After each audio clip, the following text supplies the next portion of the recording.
अस्सलाम वालेकुम, welcome back to my YouTube channel. अच्छा, पिछली वीडियो में हमने जो है वो 10.1 टॉपिक वो कंप्लीट किया था। आज हम 10.2 स्टार्ट करते हैं।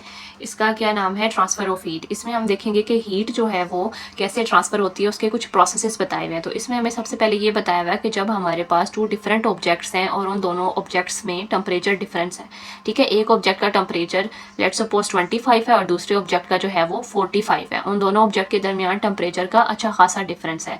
तो जब ये दोनों objects in contact with each other होंगे तो क्या है कि इनमें जो हीट एनर्जी है या थर्मल एनर्जी है वो ट्रांसफ़र होना शुरू हो जाएगी एक ऑब्जेक्ट से दूसरे ऑब्जेक्ट में, क्योंकि इनमें डिफरेंस ऑफ टेम्परेचर है, डिफरेंस इन टेम्परेचर है। और ये प्रोसेस कंटिन्यू रहेगा तब तक जब तक कि ये बोथ ऑब्जेक्ट्स जो है वो सेम टेम्परेचर पे नहीं पहुंच जाते। और जब इन दोनों ऑब्जेक्ट्स का टेम्परेचर सेम हो जाएगा तो हम बोलेंगे ये थर्मल इक्विलिब्रियम पे पहुंच चुके हैं, ठीक है। आगे हमें इसके 3 मेथड्स बताए हुए हैं, कंडक्शन, कन्वेक्शन और रेडिएशन। अब हम 1 बाय 1 इनको पढ़ना स्टार्ट करते हैं। अच्छा, आपकी बुक में सबसे पहले जो है ये थर्मल कंडक्शन बता दिया है। इसकी हम पहले डेफिनेशन पढ़ लेते हैं। डेफिनेशन ये दी हुई है, it is the method of transfer of heat due to collisions of atoms, molecules and motion of free electrons in the solids from its hot part to the cold part. और इसमें हमें क्या बताया हुआ है कि ये बेसिकली मेथड है जिसमें हीट ट्रांसफ़र होती है। किस वजह से ट्रांसफ़र होती है? कोलिजन की वजह से, ठीक है। कोलिजन किस किस चीज़ की हो सकती है? जिस ऑब्जेक्ट जो है वो एटम से मिलके बना हुआ होता है या मॉलिक्यूल से मिलके बना हुआ होता है, उसमें कुछ फ्री इलेक्ट्रॉन्स होते हैं, ठीक है। तो इन चीज़ों की ट्रांसफ़र की वजह से, इन चीज़ों की कोलिजन की वजह से हीट ट्रांसफ़र होती है और हॉट पार्ट से हमेशा कोल्ड पार्ट की तरफ हीट ट्रांसफ़र हो रही होती है, ठीक है। अब हम ऊपर से पढ़ लेते हैं इसमें क्या हमें क्या एग्जाम्पल दी हुई है, क्या इसकी डिस्क्रिप्शन में क्या लिखा हुआ है। ये बता रहे हैं कि जो हमारे पास कुकिंग पॉट का टॉप एजेस होते हैं वो एक्सट्रीमली हॉट हो जाते हैं जब हम उनको टच करते हैं, जब वो स्टोव पे होते हैं उसके बाद, आल्दो उन पे हीट डायरेक्टली नहीं लग रही होती। तो ये किस वजह से? क्योंकि हीट ट्रांसफ़र हो जाती है उनके टॉप एजेस पे। किस वजह से? कंडक्शन के फिनोमेना की वजह से। इसी तरीके से जब हम वेजिटेबल्स को इन अ पैन में फ्राई कर रहे होते हैं तो क्या है हमारे पास, कह रहे हैं हमने ये फिगर में जो दिखाया हुआ है, तो हीट जो ट्रांसफ़र यहाँ पे हो रहा होता है वो फ्लेम से पैन की तरफ और फिर पैन से वेजिटेबल्स में हीट का ट्रांसफ़र हो रहा होता है। ये सब प्रोसेस जो है वो कंडक्शन की वजह से हो रहा है, ठीक है। कंडक्शन यहाँ पे इन्वॉल्व है। और आगे ये बताया हुआ कि जो मेथड है हीट ट्रांसफ़र का, ये कंडक्शन बेसिकली ये सिर्फ सॉलिड्स में होता है, ठीक है। ये लिक्विड्स में नहीं होता, गैसेस में नहीं होता, ओनली इन सॉलिड। इसको याद रखने अच्छे से, एमसीक्यू में आ सकता है।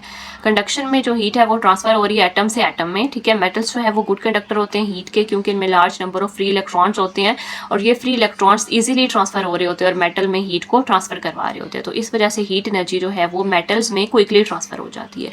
आगे वही डेफिनेशन जो हमने देखी। अब ये स्टेबल में हमें क्या बताया हुआ है, बेटर कंडक्टर्स कौन से और बेटर इंसुलेटर कौन से हैं। ये जो इस साइड में है, राइट साइड पे, ये सब इंसुलेटर्स हैं और जैसे ही हम राइट से लेफ्ट की तरफ मूव करते जाते हैं तो ये हमें कंडक्टर्स मिलते हैं। तो सबसे बेस्ट कंडक्टर क्या है हमारे पास? कॉपर है। और सबसे जो बेस्ट इंसुलेटर होगा वो हमारे पास रबर होगा एज कम्पेयर टू ग्लास या एज कम्पेयर टू एयर। इसको अच्छे से कर लेना है। अब नीचे वाले पैराग्राफ में हमें क्या बताया हुआ है, इसमें हमें बताया हुआ है एग्जांपल दी हुई है कि हमारे पास अगर एक रॉड है, ठीक है, तो वन एंड है हमारे पास जो रॉड का, उसको अगर हम हीट करवाते हैं तो क्या होता है कि जो उस एंड पे जो एटम्स हैं उनकी वाइब्रेशन स्टार्ट हो जाती है, ठीक है। जैसे ही हम उसको हीट प्रोवाइड करते हैं एटम्स वाइब्रेट करना शुरू कर देते हैं और उनकी वाइब्रेशन एम्पलीट्यूड में जो है कॉन्टीन्यूसली इंक्रीज करती जाती है। और फिर ये एटम्स अपने नेबरिंग एटम्स को हिट करते हैं। जब हिट करते हैं तो हीट एनर्जी को ट्रांसफ़र करते हैं। फिर इसके नतीजे में क्या होता है, ये जो फिगर बनी हुई है ये देखें, अगर हम इस एक एटम को कंसिडर करते हैं ना, ठीक है, जैसे ही हीट हमने इसको सप्लाई की, इस एटम की वाइब्रेशन स्टार्ट होगी। ये जो इन्होंने एरो 2 दिखाए हुए हैं ये वाइब्रेशन का एम्पलीट्यूड दिखाया हुआ है। तो ये एम्पलीट्यूड कॉन्टीन्यूसली इंक्रीज करता जाएगा, ठीक है। पहले इतना लाइक एम्पलीट्यूड अगर आ रहा है, फिर थोड़ा सा इंक्रीज किया, फिर मजीद इंक्रीज किया और फिर मजीद इंक्रीज, इस तरह से ये इंक्रीज ही होता रहेगा हमारे पास जो एम्पलीट्यूड है। फिर क्या होगा कि जब ये एटम, अब ये वाला जो एटम था ये, इसका एम्पलीट्यूड इंक्रीज किया जा रहा है तो ये अपने नेबरिंग एटम के साथ भी कोलाइड करना स्टार्ट कर देगा और कोलिजन के दौरान क्या होगा, एनर्जी ट्रांसफर होगी। यहाँ पे हम कौन सी एनर्जी की बात कर रहे हैं? हीट एनर्जी की बात कर रहे हैं। तो क्या होगा कि ऑटोमेटिकली हीट, इस जो हमारे पास रॉड की बेसिकली हम यहाँ पे बात कर रहे हैं, तो इस रॉड के जितने भी एटम्स हैं उन सब के थ्रू जो है वो हीट ट्रांसफ़र होती रहेगी। और हम क्या देखेंगे कि जो उसका सेकंड एंड है, दूसरा एंड है, उस तक भी हीट पहुंच चुकी होगी। तो ये किस प्रोसेस के ज़रिए से हो रहा है? ये सब कुछ कंडक्शन के ज़रिए से हो रहा है, ठीक है। इसके बाद जो अगला पैराग्राफ है उसमें एक तरह का हमें कंपैरिजन बताया हुआ है कॉपर रॉड और वुडन स्टिक के दरमियान। इसमें कह रहे हैं कि अगर हम एक कॉपर रॉड है हमारे पास और एक वुडन स्टिक है, इन दोनों को हम साइमल्टेनियसली हीट करते हैं, ठीक है, एक साथ ही हम इनको हीट करें। हम ये देखना चाहते हैं कि हीट किस में जल्दी से ट्रांसफ़र होती है, कौन सा इन दोनों में से मटीरियल जो है वो जल्दी से हीट अप होता है। हमने ये देखा कि जो कॉपर रॉड है ना वो जल्दी से हीट अप हो जाता है as compare to wooden stick के मुकाबले में कॉपर रॉड जल्दी से हीट अप हो जाता है। अब इसका रीज़न क्या है, ये हमें आगे रीज़न बताया हुआ है। इसमें ये लिखा हुआ है कि जो मेटालिक रॉड है, जिस तरह से कि कॉपर रॉड हो गया, मेटल में क्या होता है, फ्री इलेक्ट्रॉन्स होते हैं। तो क्या होता है, वाइब्रेटिंग एटम्स के साथ साथ ये जो फ्री इलेक्ट्रॉन्स है ना, ये भी एनर्जी ट्रांसफर करवाते हैं। तो एक एंड से दूसरे एंड पे एनर्जी को ये ट्रांसफर करवाते हैं, तो कॉपर रॉड जो है वो जल्दी से हीट अप हो जाता है। अब नेक्स्ट पेज की तरफ मूव करते हैं। नेक्स्ट पेज पे जो है हमें इन्होंने बताया हुआ है एक एक्सपेरिमेंट इसी वजह से हमने यहाँ पे परफॉर्म किया डिफ्रेंशिएट करने के लिए बैड और गुड कंडक्टर के दरमियान। एपरेटस हमने यहाँ पे कौन सा लेना है, एपरेटस में हमने 3 लॉन्ग थिन स्ट्रिप्स लेनी है डिफरेंट मेटल्स की। और वो कौन कौन से मेटल्स हैं हमारे पास, कॉपर ले लिया, आयरन और एल्यूमिनियम ले लिया। साथ में हमने इनके रॉड्स लिए बेसिकली। वेजलिन लेनी है या वैक्स लेने, आपने ड्राइंग पिन्स ले लेनी है और बंसन बर्नर ले लेना है। अब कंट्रोल वेरिएबल्स यहाँ पे क्या है, length of metal rod, diameter of rod और जो पोजीशन है बंसन फ्लेम की। मेथड अब हम स्टार्ट करते हैं इसको पढ़ना। इसमें क्या है कि हमारे पास जो मेटल रॉड है ना, ठीक है, लेट्स सपोज ये हमारे पास मेटल रॉड है। हमने क्या करना है, एक एंड पे, ठीक है, मेटल रॉड के एक एंड पे हमने जो है वो वैक्स के स्मॉल डॉट्स यहाँ पे अप्लाई कर दिए, ठीक है, ये स्मॉल डॉट्स ऑफ वैक्स हमने अप्लाई कर दिए। फिर हमने ड्राइंग पिन को इनमें फिक्स कर देना है, ठीक है, ये हमारे पास पिन है और जहाँ पे हमने वैक्स लगाई डॉट की फॉर्म में वहाँ पे हमने पिन्स को फिक्स कर दिया। फिर position the other end of the metal rod into a Bunsen flame, यहाँ पे हमारे पास फ्लेम है, ठीक है, यहाँ पे हमने इसको पोजीशन कर लिया। दूसरा एंड जो है वो फ्लेम के साथ हमने इसको कॉन्टैक्ट में लिया है। Make sure that the heat reaches every metal rod in the same amount. वो कह रहे हैं कि आपने ये इस बात को इंश्योर करना है कि हमने डिफरेंट रॉड्स लिए हुए ना, ठीक है, कॉपर का लिया हुआ है, फिर आयरन का लिया हुआ है, फिर एल्यूमिनियम का लिया हुआ है और इन तीनों के साथ हमने यही केस किया हुआ है। तो वो ये कह रहे हैं आपने इस बात को मेक श्योर करना है कि जो अमाउंट ऑफ हीट है, जितनी आप कॉपर को सप्लाई कर रहे हैं उतनी ही आयरन को भी कर रहे हैं, उतनी ही एल्यूमिनियम के रॉड को भी कर रहे हो, ठीक है, अमाउंट ऑफ हीट को बराबर रखना है। अच्छा, थर्ड पॉइंट में क्या लिखा हुआ है, as the heat flows through the metal rod wax will melt and the pin will drop, record the time taken for the wax to melt and drawing pin to drop off. इसमें कह रहे हैं अब आप जैसे ही heat flow करेगी ना metal rod में से, तो आप ये देखेंगे कि वैक्स जो है ना वो मेल्ट होना स्टार्ट हो जाएगी। और जब वो मेल्ट होगी तो कुछ टाइम के बाद जो पिन है ना वो वहाँ से गिरना शुरू हो जाएगी, पिन ड्रॉप होना शुरू हो जाएगी, क्योंकि वो वैक्स उसी ने तो उसको पिन को होल्ड किया हुआ था ना। अब हम जब उसको हीट सप्लाई कर रहे हैं तो वो मेल्ट हो जाएगी, मेल्ट होगी तो पिन पे उसका होल्ड नहीं रहेगा, पिन ड्रॉप ऑफ होना शुरू हो जाएगी। अब इस प्रोसेस में जितना टाइम लगे हमने वो नोट करना है, ठीक है। अब इस टाइम से हमें क्या जो है वो हम कंक्लूड कर सकते हैं, ये टाइम की यहाँ पे क्या इंपॉर्टेंस है कि जो फास्टेस्ट टाइम होगा ना, जिसको जितना कम टाइम लगा है वैक्स मेल्ट होके पिन ड्रॉप होने में, तो वो बेस्ट कंडक्टर होगा, ठीक है। वो इस वजह से कि जो जितना बेस्ट कंडक्टर है उसमें से हीट उतनी जल्दी फ्लो कीगी, ठीक है, एक एंड से दूसरे एंड पे जल्दी से हीट फ्लो की, इसकी वैक्स मेल्ट हुई, इसकी पिन ड्रॉप होगी, ठीक है। जो जितना अच्छा मेटल होगा, गुड मेटल होगा, ठीक है, वो उतना ज़्यादा अच्छा कंडक्टर होगा। तो इस तरह से हमें ये बात यहाँ पे पता चलती है। और रिजल्ट क्या होगा कि जो ड्राइंग पिन है वो कॉपर रॉड से पहले गिरती है, फिर उसके बाद एल्यूमिनियम से गिरती है। तो इससे हमें ये पता चलता है कि कॉपर और एल्यूमिनियम के मुकाबले में जो है हमारे पास वो कॉपर अच्छा कंडक्टर है एज़ कम्पेयर टू एल्यूमिनियम। और एल्यूमिनियम को अगर हम इसका मुकाबला करते हैं आयरन और ब्रास के साथ, जब हमने देखा तो एल्यूमिनियम इन दोनों के मुकाबले में ज़्यादा बेहतर कंडक्टर है, ठीक है। यहाँ पे हमारे पास कंडक्शन का टॉपिक कंप्लीट हो जाता है। आगे हम कन्वेक्शन की तरफ मूव करते हैं। कन्वेक्शन के लिए पहले हम इसकी डेफिनेशन पढ़ लेते हैं जो कि यहाँ नीचे दी हुई है। The method of transfer of heat due to bulk movement of molecule in the fluid is called convection. इसमें ये भी बेसिकली मेथड है ट्रांसफर ऑफ हीट का ही, लेकिन ये क्यों किस वजह से हो रहा है, ये मॉलिक्यूल्स के जो फ्लूइड्स के मॉलिक्यूल्स है ना उनकी बल्क मूवमेंट की वजह से हो रहा है। तो इसकी डेफिनेशन में एक वर्ड बहुत इंपॉर्टेंट है जो कि काबिल तवज्जो है, वो क्या है, फ्लूइड्स, ठीक है। ये इसका क्या मतलब है, कन्वेक्शन सिर्फ फ्लूइड्स में होती है, फ्लूइड्स में लिक्विड्स और गैसेज आ जाती हैं, ये सॉलिड्स में नहीं होगा, ठीक है। जो कंडक्शन हमने पढ़ी है वो सिर्फ सॉलिड्स में हो रही है, वो फ्लूइड्स में नहीं हो रही थी। अच्छा, ये इसकी डेफिनेशन होगी। अब ऊपर यहाँ पे हमें क्या बताया हुआ है, इसमें हमें बताया हुआ कि जब हम हीट करते हैं वाटर को स्टोव पे तो हमें मूवमेंट दिखाई देती है जो वाटर मॉलिक्यूल्स की। तो जो वाटर मॉलिक्यूल्स बॉटम पे होते हैं ना उनको जल्दी से हीट मिल जाती है, ठीक है, क्योंकि वो directly in contact with the stove है ना, यहाँ नीचे उन पे जल्दी से पहुंचेगी, जो यहाँ पे मॉलिक्यूल है वो जल्दी से हीट अप होंगे, फिर ऊपर वालों तक पहुंचेगी, देर से पहुंचेगी। और काइनेटिक मोलेकुलर थ्योरी के मुताबिक जो इंटरमोलेकुलर फोर्सेस होती हैं वाटर मॉलिक्यूल के दरमियान, जैसे जैसे टेम्परेचर इंक्रीज करता जाता है इंटरमोलेकुलर फोर्सेस डिक्रीज होती होती जाती हैं और इन मॉलिक्यूल के दरमियान का जो डिस्टेंस है वो भी इंक्रीज होता जाता है। तो इसकी वजह से क्या होता है कि जो वाटर यहाँ बॉटम पे जो वाटर मॉलिक्यूल्स प्रेजेंट है ना, इनकी डेंसिटी कम होती जाती है, ये लेस डेंस होते जाते हैं ये वाले वाटर मॉलिक्यूल। और यही जो लेस डेंस वाटर मॉलिक्यूल्स हैं फिर ये बॉटम से टॉप की तरफ आते जाते हैं, ठीक है, एनर्जी लेके, जो हीट एनर्जी यहाँ से हम इनको नीचे से प्रोवाइड कर रहे हैं, ये वाले वाटर मॉलिक्यूल इस हीट एनर्जी को एब्जॉर्ब करके यहाँ ऊपर आते जाएंगे, ऊपर वाली लेयर पे आते जाएंगे after taking the heat energy. और जो डेंस कोल्ड वाटर है जो कि टॉप पे है, यानी कि जो यहाँ पे वाटर मॉलिक्यूल है इन तक अभी हीट नहीं पहुंची ना, तो ये कोल्ड वाटर मॉलिक्यूल और ये डेंस है, ठीक है, इनकी डेंसिटी ज़्यादा है, ये क्या करेंगे, ये टॉप से नीचे की तरफ सिंक करना शुरू कर देंगे, इन गैप्स को फिल करना शुरू कर देंगे। कौन से गैप, जो नीचे वाले मॉलिक्यूल अपनी जगह छोड़ के टॉप लेयर पे आना शुरू हो गए हैं, तो नीचे इन गैप बनते गए ना, तो इन गैप को कौन फिल करेंगे, जो टॉप लेयर पे वाटर मॉलिक्यूल है जो कि कोल्ड है, जिनकी डेंसिटी ज़्यादा है, वो आके इन गैप को फिल करना शुरू कर देंगे।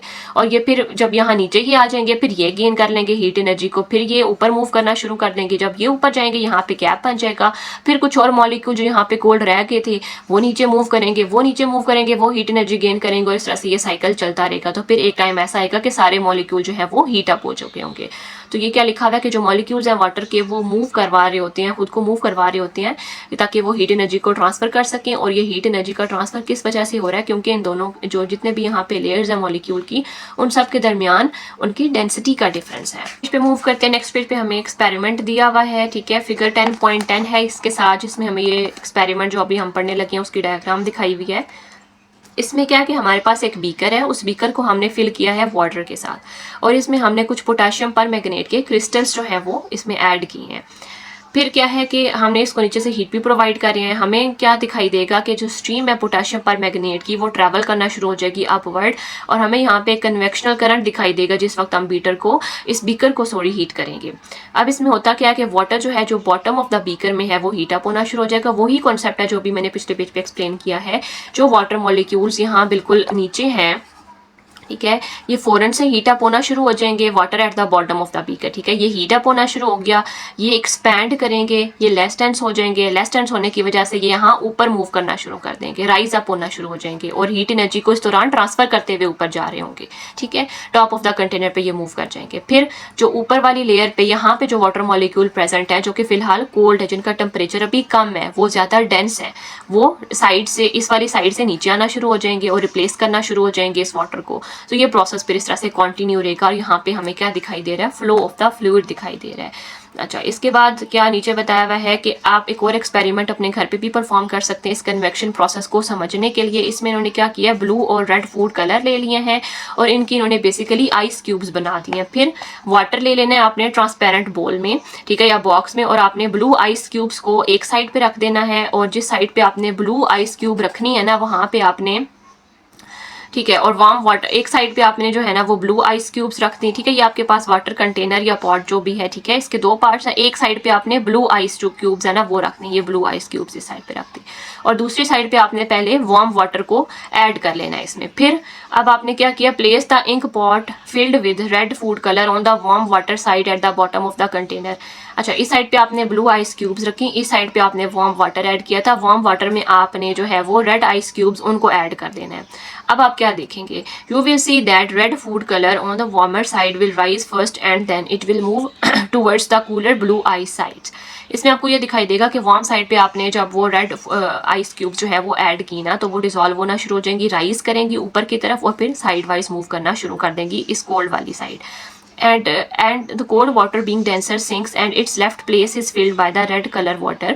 ये जो हमारे पास कोल्ड साइड होगी, ठीक है, यहाँ पे तो हमने वार्म वाटर नहीं ना डाला हुआ, ऐड नहीं किया हुआ, यहाँ पे सिर्फ हमारे पास ब्लू आइस क्यूब्स हैं, ठीक है, तो ये हमारे पास कोल्ड साइड है, यहाँ के मॉलिक्यूल सारे डेंसर हैं और डेंस मॉलिक्यूल जितने भी हैं वो सिंक करते हैं नीचे की तरफ, ठीक है, तो ये लिखा हुआ है, ये सिंक करना शुरू हो जाएंगे और ये वाली प्लेस जो है सारी रेड कलर वाटर से फिल होना शुरू हो जाएगी और ये प्रोसेस कंटिन्यू रहेगा और ये प्रोसेस बेसिकली हमें ट्रांसफर ऑफ हीट दिखा रहा है मोशन ऑफ मॉलिक्यूल की वजह से। ये देखें फिर यहाँ बी पार्ट में क्या हुआ कि ये सारा नीचे मूव कर रहा है और रेड सारा इसकी तरफ मूव करना शुरू हो गया, ठीक है। इसके बाद नीचे हमें क्या बताया हुआ है, convection and marine life.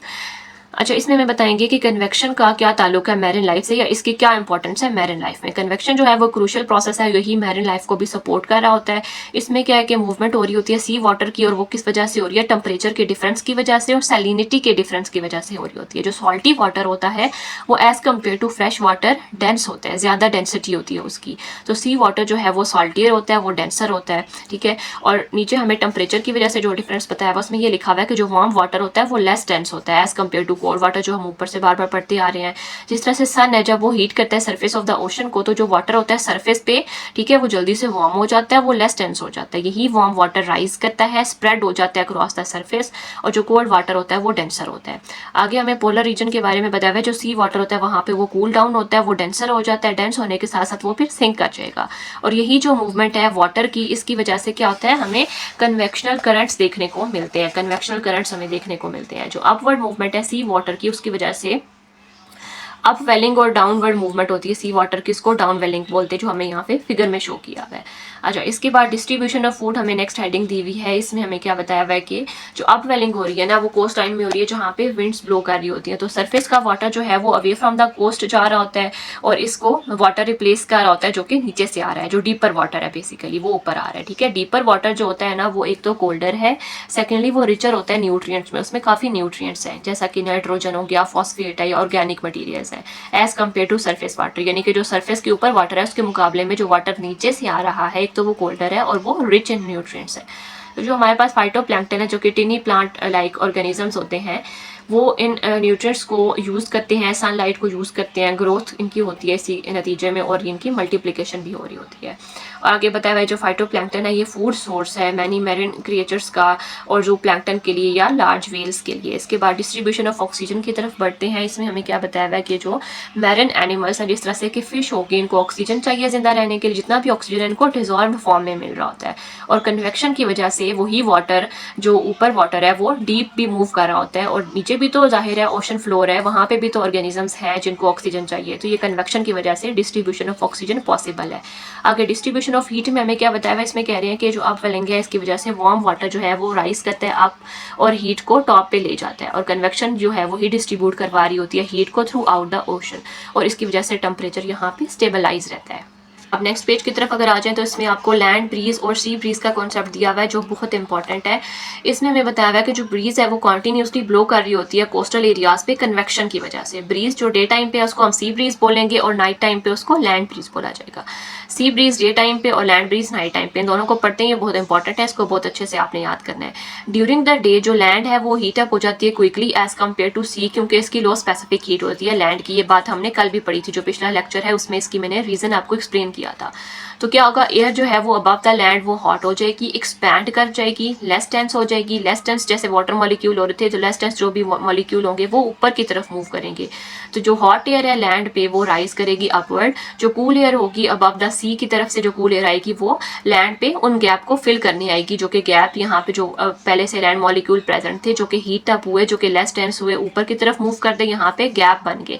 In gap को कौन फिल करेगा, जो सी वाली साइड से कोल्ड एयर आएगी उसके मॉलिक्यूल यहाँ पे आ जाएंगे, तो ये सी ब्रीज होगी। लैंड ब्रीज में क्या है, नाइट टाइम पे क्या होगा, जो टेम्परेचर है लैंड का वो फॉल कर जाता है quickly as compare to water, क्योंकि वाटर की हाई हीट कैपेसिटी होती है, अपने टेम्परेचर को वो लॉन्ग टाइम तक सस्टेन कर सकता है, रिटेन कर सकता है। तो इस वजह से जो एयर है अबव द सी वो हॉटर होगी as compare to air above the land. तो हॉट एयर जो है अबव द वाटर वो राइज करेगी, कूल एयर जो है लैंड की तरफ से वो उस सी की तरफ मूव करेगी, तो हम इसको बोलेंगे लैंड ब्रीज। अब ये जो ब्रीजेस है ये कॉन्टीन्यूसली मूव करती रहती है ड्यूरिंग द डे टाइम भी और नाइट टाइम भी, और इसकी वजह से जो टेम्परेचर की कंडीशन है वहाँ पे वो मॉडरेट रहती हैं, और इन नेचुरल विंड पैटर्न की वजह से जो कोस्टल एरियाज हैं वो कूल रहते हैं, ठीक है। और आगे जो सी हमें पार्ट बताया हुआ उसमें थर्मल और बर्ड फ्लाइट के बारे में बताया हुआ है कि इसमें कन्वेक्शन किस तरह से जो है अपना रोल परफॉर्म कर रही होती है, इसकी क्या इंपॉर्टेंस है, इसको हम पढ़ लेते हैं। इसमें ये लिखा हुआ है, during the day sun heats the land unevenly, dark and concrete structures absorb more heat than the other areas like grass और वाटर वाटर। इसमें कह रहे हैं डे टाइम में क्या है कि सन से हीट आ रही है, लेकिन वो जो हीट है ना वो लैंड को अनइवनली सप्लाई हो रही होती है। कुछ सर्फेसिस ज़ाहिर है डिफरेंट सर्फेसिस हैं, जैसे डार्क और कॉन्क्रीट स्ट्रक्चर्स हैं, वो हीट को ज़्यादा एब्जॉर्ब करते हैं एज़ कम्पेयर टू जैसा कि ग्रास हो गया, वाटर हो गया, वो कम एब्जॉर्ब करेंगे। तो वो एयर जो कि अबव हॉट एरियाज है वो लेस डेंस हो जाएगी, वो राइज करेगी, आसपास की एयर वहाँ पे आएगी और एक तरह का वहाँ पे कॉलम बन जाएगा जिसको हम थर्मल बोलते हैं। जितने भी बर्ड्स हैं जैसा कि ईगल्स हो गए, हॉक्स हैं, ये तमाम एक्सपर्ट थर्मल राइडर्स होते हैं। ये बर्ड्स इनके पास लार्ज और वाइड विंग्स होते हैं, ये अपने विंग्स को स्प्रेड करके उनको टिल्ट करके स्लाइटली अपवर्ड उसमें राइड कर सकते हैं इन थर्मल्स में। ये हमें फिगर में जो शो किया हुआ है। और फिर कह रहे हैं कि ये इसे सर्कल में फ्लाई करते रहते हैं और ग्लाइड करते रहते हैं without flapping their wings for a long period of time. तो यहाँ पे सारा किसका रोल है? कन्वेक्शन का रोल है, और यहाँ हम कन्वेक्शन की ही एप्लीकेशंस पढ़ रहे हैं। अगले पेज पे आ जाएं तो हमें हरिकेन्स और साइक्लोन के बारे में बताया हुआ है कि जो हरिकेन्स हैं ये ओवर वार्म ओशन वाटर में इनकी फॉर्मेशन हो रही होती है। जो वार्म वाटर है वो एवेपोरेशन उसकी हो रही होती है, और जो मॉइस्ट एयर है वो राइज हो रही होती है कन्वेक्शन की वजह से। जैसे ही ये एयर राइज करती है, ये कूल होती है, क्लाउड की फॉर्मेशन होती है कंडेंसेशन के प्रोसेस से। यहाँ पे ये MCQ में पॉइंट आ सकता है। कंडेंसेशन की वजह से क्या होता है? हीट रिलीज होती है। इस हीट के रिलीज होने से सराउंडिंग थोड़ी सी हीट अप होना शुरू हो जाती है, वार्म होना शुरू हो जाती है, यहाँ की एयर लाइट होना शुरू हो जाती है। एयर राइट होगी, वो राइज कर जाएगी, लोअर कर देगी यहाँ पे एटमॉस्फेरिक प्रेशर को सरफेस पे। ये जो डिक्रीज आया है प्रेशर में, इसकी वजह से रेट ऑफ इवेपोरेशन इंक्रीज होगा, मॉइस्ट एयर हो जाएगी, वार्म हो जाएगी, और ओशन से ये ऊपर की तरफ मूव करना शुरू कर जाएगी। जो अर्थ की रोटेशन है उसकी वजह से ये जो राइजिंग एयर है ये स्पिन हो जाएगी, यहाँ पे साइक्लोनिक सिस्टम एक बन जाएगा। और जैसे ही ये सिस्टम गैदर करेगा स्ट्रेंथ, तो ये एक तरह से हरिकेन में डेवलप हो सकता है। यहाँ पे हाई विंड स्पीड, यानी कि जिसको हम समुद्री तूफान आम वर्ड्स में बोलते हैं वो। नेक्स्ट जो टॉपिक है वो है जी थर्मल रेडिएशन का। दो हम जो मेथड ऑफ हीट ट्रांसफर है वो पढ़ चुके हैं, कंडक्शन और कन्वेक्शन, और ये हम थर्ड पढ़ने लगे हैं थर्मल रेडिएशन। इसकी सबसे पहले डेफिनेशन पढ़ लेते हैं। ये process of transfer of heat in the form of electromagnetic radiation या infrared radiation is called radiation. ये वो प्रोसेस है जिसमें हीट जो है वो ट्रांसफर होगी इलेक्ट्रोमैग्नेटिक वेव्स की फॉर्म में, इलेक्ट्रोमैग्नेटिक रेडिएशंस के फॉर्म में, ठीक है। और इसके लिए किसी भी फिजिकल कॉन्टैक्ट की ज़रूरत नहीं है। जिस तरह से सन से हमारे तक हीट आ रही है, लाइट आ रही है, वो रेडिएशन के ज़रिए से ही आ रही है, ठीक है। जो कंडक्शन और कन्वेक्शन हमने पढ़े हैं उन दोनों को मीडियम चाहिए होता है, लेकिन जो हीट ट्रांसफर रेडिएशन के ज़रिए से है इसको कोई भी मटीरियल मीडियम नहीं चाहिए। हमारी अर्थ और सन के दरमियान वैक्यूम है, ठीक है, वहाँ पे कोई मीडियम नहीं है, लेकिन फिर भी लाइट हम तक पहुँच रही है, तो ये थर्मल रेडिएशन या इंफ्रारेड रेडिएशन है। आगे हमें क्या बताया हुआ है? लाइट जो है वो हमारे पास फास्टेस्ट एंटिटी है नेचर की। जितनी भी इलेक्ट्रोमैग्नेटिक रेडिएशन है इंक्लूडिंग हीट, वो स्पीड ऑफ लाइट से मूव कर रही होती हैं। जो रेडिएशन है वो फास्टेस्ट मेथड है हीट को ट्रांसफ़र करने का। एक हो गया। आगे हमें इफेक्ट्स बता दिए हैं डिफरेंट सर्फेसिस पे। जितने भी ऑब्जेक्ट्स हैं ना वो डिफरेंट रेट से हीट को एब्जॉर्ब भी करते हैं और डिफरेंट रेट से हीट को रेडिएट भी करते हैं। और वो किस फॉर्म में रेडिएट करते हैं या एब्जॉर्ब करते हैं? इंफ्रारेड रेडिएशन की फॉर्म में। और जो अमाउंट है कि वो कोई भी एक ऑब्जेक्ट कितनी हीट एब्जॉर्ब कर रहा है या कितनी इमिट कर रहा है, वो काफ़ी फैक्टर्स पे डिपेंड कर रही होती है। वो फैक्टर्स हम नेक्स्ट पेज पे पढ़ते हैं। अच्छा, अब यहाँ पे हमें कुछ फैक्टर्स बताए हुए हैं, ठीक है। Surface colour of the object, texture of the surface, surface area of the object. ये जो फैक्टर्स है ये इन्फ्लुएंस कर रहे होते हैं रेट ऑफ हीट एब्जॉर्प्शन या रेट ऑफ हीट इमिशन को। अब जो सरफेस कलर में हमें क्या बताया हुआ है कि डिफरेंट जो सरफेसेज है ना उनमें कलर्स डिफरेंट हो सकते हैं, तो उनका हमें एक रेट हमें बताया हुआ है। जिस तरह से हमारे पास कुछ गुड एब्जॉर्बर जो होते हैं ना, यानी कि कोई एक ऐसी सरफेस है जो कि गुड एब्जॉर्बर है हीट का, तो वो गुड इमिटर भी होता है, लेकिन वो बैड रिफ्लेक्टर होगा। एग्जाम्पल हमें बताई हुई है जैसे कि ब्लैक कलर है। जब हम ब्लैक कलर वियर करते हैं अगर सनी डे में, तो ब्लैक कलर जो है ना वो हीट को ज़्यादा बहुत अच्छा एब्जॉर्बर है ये बेसिकली, तो हीट को ज़्यादा अच्छा एब्जॉर्ब करेगा, तो ये तो हमें वार्म कर देगा। तो इसलिए बेहतर है कि हम विंटर्स में ब्लैक या डार्क कलर जो क्लोथेज हैं वो वियर करें, क्योंकि ये गुड एब्जॉर्बर होते हैं हीट के। तो ब्लैक कलर सर्फेसेज जो हैं गुड एब्जॉर्बर हैं, तो ये गुड इमिटर भी हैं। तो इस वजह से जो लैपटॉप के चार्जर्स हैं वो ब्लैक कलर सर्फेसेज के बनाए जाते हैं ताकि वो जल्दी से कूल डाउन हो सकें। और जो वर्स्ट एब्जॉर्बर है हमारे पास वो वर्स्ट इमिटर भी होगा, लेकिन ये गुड रिफ्लेक्टर होगा। तो हमने फिर ये देखना होगा कि हमने किस जगह पे हमें क्या एप्लीकेशन चाहिए, तो उस हिसाब से फिर हम सरफेस का कलर करते हैं। तो जितनी भी शाइनी सिल्वर सर्फेसेज हैं वो गुड रिफ्लेक्टर होती हैं। तो जो कार की विंड स्क्रीन के शेड है वो सिल्वर कलर सबस्टांसेस से ही बनाए जाते हैं। साथ में मैं टेबल बता दी, इसमें बता दिया कि जो ब्लैक है वो बेस्ट एब्जॉर्बर है, बेस्ट इमिटर है, लेकिन रिफ्लेक्टर ये वर्स्ट है। और जितने भी डार्क कलर्ड हैं वो गुड एब्जॉर्बर होते हैं, गुड इमिटर होते हैं, लेकिन रिफ्लेक्टर अच्छे नहीं होते। वाइट कलर जो सबस्टांसेस हैं, सरफेसेज हैं, वो बैड एब्जॉर्बर हैं, बैड इमिटर है, लेकिन अच्छा रिफ्लेक्ट करती हैं। और जो शाइनी सिल्वर सरफेसेज हैं वो वर्स्ट एब्जॉर्बर हैं, वर्स्ट इमिटर हैं, लेकिन बेस्ट रिफ्लेक्टर होते हैं। ठीक है, अब हम सेकंड पॉइंट पढ़ लेते हैं। उसमें क्या है, टेक्सचर ऑफ द सरफेस। जो टेक्सचर है क्वालिटी का, उसको हम टच के जरिए से बता सकते हैं, या डिग्री है ये बेसिकली टेक्सचर के, कौन सी सरफेस कितनी ज़्यादा रफ है, कितनी स्मूथ है, या कितनी सॉफ्ट है, कितनी हार्ड है। टेक्सचर जो है वो बम्पी हो सकता है, स्लिक हो सकता है, स्क्रैची हो सकता है, स्मूथ हो सकता है, सॉफ्ट या प्रिकली हो सकता है। जितनी भी रफ डल डार्क सरफेसेज है ना, ये गुड एब्जॉर्बर होते हैं, और जितना गुड एब्जॉर्बर है उतने ही ये इमिटर है गुड, लेकिन ये वर्स्ट रिफ्लेक्टर होते हैं। और जो स्मूथ और शाइनी सरफेसेस हैं वो बैड एब्जॉर्बर हैं, बैड इमिटर है, लेकिन गुड रिफ्लेक्टर है। तो पेंटिंग से पहले जब घर की दीवारें पेंट करनी है तो उनको पहले स्मूथ किया जाता है, फिर उनको वाइट पेंट किया जाता है, ताकि वो गुड रिफ्लेक्टर हो और लेस एब्जॉर्बर हो। इसकी वजह से टेम्परेचर जो है वो घरों का कंट्रोल रहता है। अगला जो टॉपिक है जो हमारे पास वो है surface area of the object. इसमें हमें बताया हुआ है जो सरफेस एरिया है ऑब्जेक्ट का, ऐसी तमाम सरफेसेज जिनका बिग सरफेस एरिया है तो वो ज़्यादा रेडिएशन को एब्जॉर्ब भी करेंगी और उतना ज़्यादा वो इमिट भी कर रही होंगी एज़ कम्पेयर टू ऐसा सरफेस जिसका सरफेस एरिया स्मॉल है। ठीक हो गया। नेक्स्ट पेज की तरफ मूव करते हैं। इस पे हमें क्या बताया हुआ है कि effect of temperature on the rate of radiation. Temperature का इफेक्ट बताया हुआ है रेडिएशन की एब्जॉर्ब होने में और रेडिएशन के इमिट होने में। टेम्परेचर का क्या रोल है, टेम्परेचर का क्या इफेक्ट है, वो अब हम इसमें पढ़ेंगे। इसमें कह रहे हैं कि जितने भी ऑब्जेक्ट्स हैं ना वो एब्जॉर्ब और रेडिएट करते हैं हीट को। जो रेट है एब्जॉर्प्शन का या इमिशन का वो डायरेक्टली प्रोपोर्शनल है टेम्परेचर के साथ। जितने भी हाई टेम्परेचर ऑब्जेक्ट्स हैं वो रेडिएट करेंगे मोर, ज़्यादा रेडिएट करेंगे एज़ कम्पेयर टू कोई और बॉडी जिसका लो टेम्परेचर है। जिस तरह से हमारे पास सन है उसका हाई टेम्परेचर है, उसका लार्ज सरफेस एरिया है, ये इमिट करता है लार्ज अमाउंट ऑफ रेडिएशन। लेकिन जो कुकिंग स्टोव है उसका लो टेम्परेचर होता है और जो स्मॉल सरफेस एरिया होता है एज़ कम्पेयर टू सन, तो ये लेस अमाउंट ऑफ रेडिएशन को रेडिएट कर रहा होता है।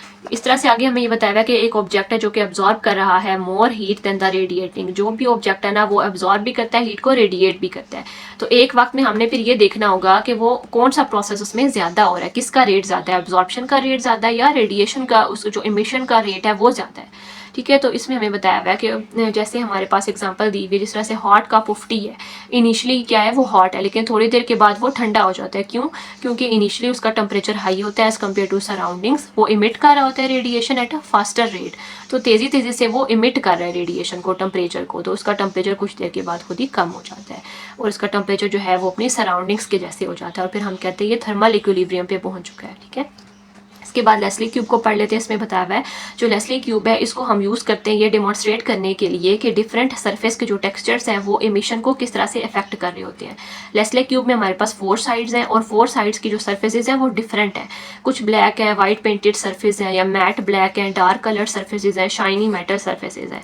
ये एक तरह की होलो क्यूब होती है। इसके टॉप पे लिड है। हॉट वाटर को यूज़ किया जाता है हीट करने के लिए इंटीरियर ऑफ द क्यूब को।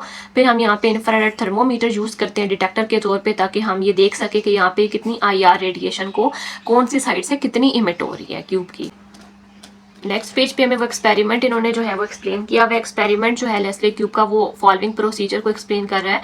हमने सबसे पहले क्या करना है, बॉइलिंग वाटर को ऐड करना है लेस्ली क्यूब में। ठीक है, हीट करके वेट करेंगे जब तक कि क्यूब में हमारे पास डिज़ायरेबल टेम्परेचर नहीं वो अटेन कर लेती। फिर हम क्वांटिटी ऑफ रेडिएशन को मेजर करेंगे जो हर साइड ऑफ द क्यूब से निकल रही होगी। किस तरीके से हम प्लेस करेंगे IR थर्मोमीटर को कुछ डिस्टेंस से।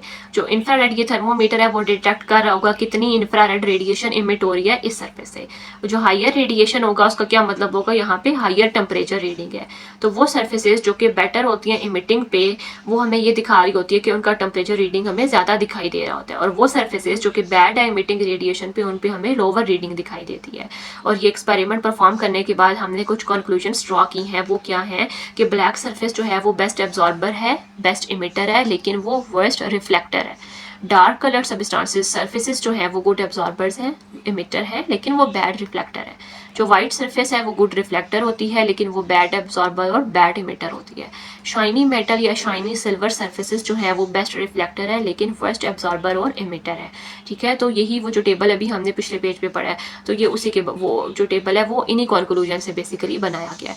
आज हम यहीं तक पढ़ेंगे। हमारा ये सेकेंड लेक्चर आज कंप्लीट हो गया। इससे पहले हमने फर्स्ट लेक्चर में हीट कैपेसिटी के बारे में पढ़ा था।